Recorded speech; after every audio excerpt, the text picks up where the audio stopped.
We're delighted to swear in our next Director of National Intelligence, Tulsi Gabbard. Most of you know Tulsi. She's a fantastic woman. Tulsi, I want to just congratulate you, your husband, Abraham, your sister, and all of your friends. A lot of friends here. You have a lot of friends. I noticed that, huh? I'm grateful. They were all fighting for you. It worked out very well. Tulsi Gabbard's an American of extraordinary courage and exceptional patriotism. She's devoted her entire life to public service, and I've watched her for years on different shows and everything. I said, she's a woman of great common sense, and, we like the common sense.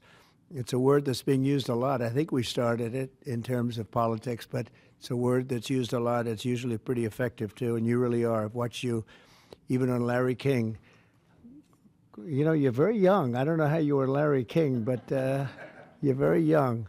But you were, and you always had the situation covered properly. At 21 years old, Tulsi became the youngest woman ever elected to the Hawaii State Legislature. After 9/11, she joined the Hawaii Army National Guard and deployed abroad 3 times, and highly respected by everybody. So many people writing in letters saying she was so exceptional even then. She continues to serve as a lieutenant colonel in the U.S. Army Reserve, and Tulsi also served 4 terms in the United States House of Representatives, where she was a member of the House Armed Services Committee. She is a former vice chair of the National Democratic Party. Can you believe that? And here she is. That's very nice. We have a few of them. But she was never a Democrat. She was, at heart, she was a Republican. I watched her. And was a 2020 Democrat candidate for President of the United States. It's not easy, right? It's not so easy. People think it's easy. It's not easy. Throughout her service, Tulsi has always distinguished herself as a leader of the highest caliber. She's earned the respect and admiration and love of Americans on both sides of the aisle as her profound commitment to the values that keep us free, and she really does have those values as much as anybody. In recent years, Tulsi has been a courageous and often lonely voice speaking out against radical left's attacks on free speech and the dangers of an unelected deep state. And I have to say she was very, very strong for me when I was going through all of the fake news and all of the problems that we had with some very sick people. She was always out there. Before I really knew her as well, she was out there defending me, so I appreciated that, Tulsi. But the threat of a warmongering military-industrial complex and the weaponization of government and governmental people that go out and persecute. They like to persecute people that are innocent. Tulsi herself became a target of that weaponization when she was outrageously placed on a suspected terrorist watch list by the Biden regime. It's a very evil regime after criticizing their appalling abuses of power. And I'm confident that as Director of the National Intelligence, Tulsi will work tirelessly to keep America safe. And she's been doing that her entire career. I think it's going to be a very natural day for you when you walk in. It's just have to keep the way you are. Just stay the way you are.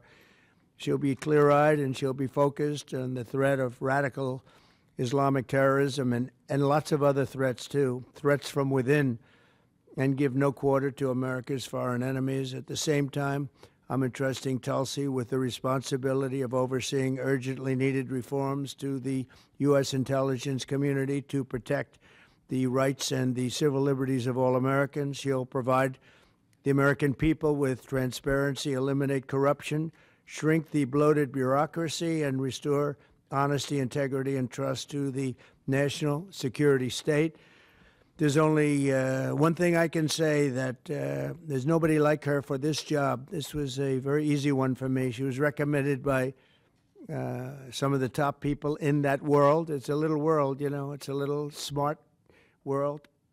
It sometimes can be an evil world when the wrong people are there, but we have the right one. She's had so many great recommendations. I would say Pam was right up there with her, Pam Bondi. She had a lot. I know her a little bit better, and you're doing a fantastic job after about 3 or 4 days, right?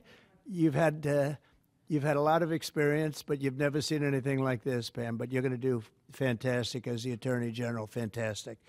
So thank you and congratulations. We did this with Pam a few days ago, and This is again my honor. So congratulations to Tulsi, and I think Pam is going to administer the oath, and when she does that, I'll sign your new certificate.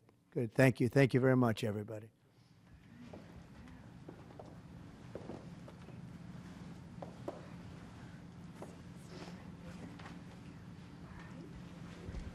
Please place your left hand on the Constitution and raise your right hand and repeat after me.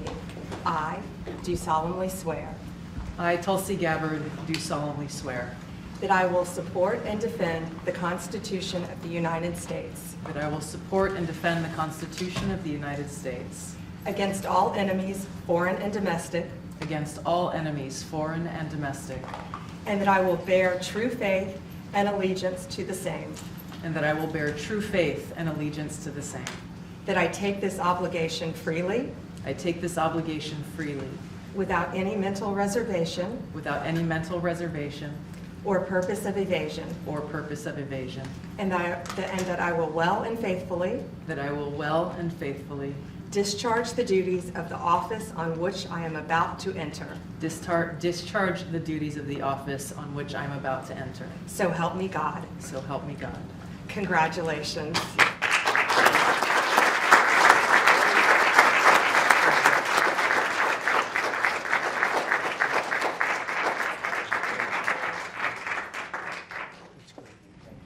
It's a big deal. Thank you. Okay. How's the Oval Office looking? A little different look, right? It's the Oval Office. Busy. Okay, we'll get a good one here.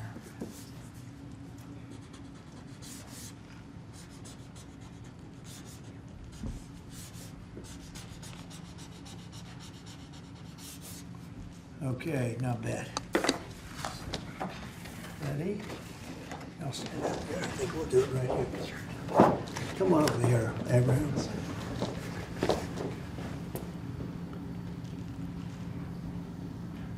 Okay, I'm sure there are no questions. Mr. President, when and where will you be with You know what, I'd final like to have resolution? Tulsi say a few words first, and we could answer a couple of questions, okay? Good. Leave that.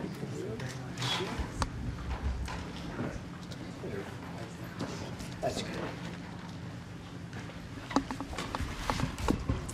Mr. President, first and foremost, I just want to say thank you from the bottom of my heart for the trust that you have placed in me to fulfill this critical position as Director of National Intelligence at any time, but specifically during this time.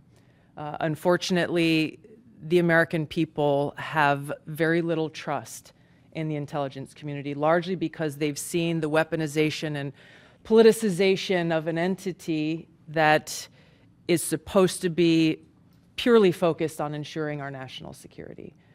So I look forward to being able to help fulfill that mandate that the American people delivered to you very clearly in this election, to refocus our intelligence community by empowering the great patriots who have chosen to serve our country in this way, and focus on ensuring the safety, security, and freedom of the American people. As you've said, Mr. President, this is what I've dedicated my life to, and it is truly humbling to be in this position, to serve in your administration, help to rebuild that trust, and ultimately to keep the American people safe. Last thing I'll mention, that in your National Prayer Breakfast speech, you made a statement about your legacy of wanting to be remembered as a peacemaker.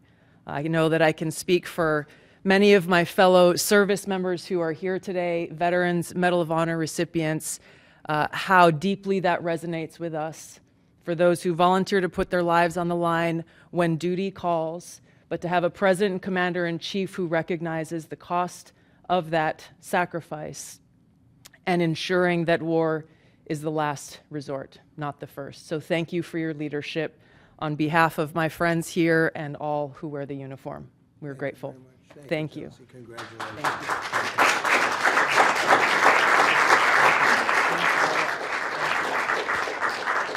Thank you. When and where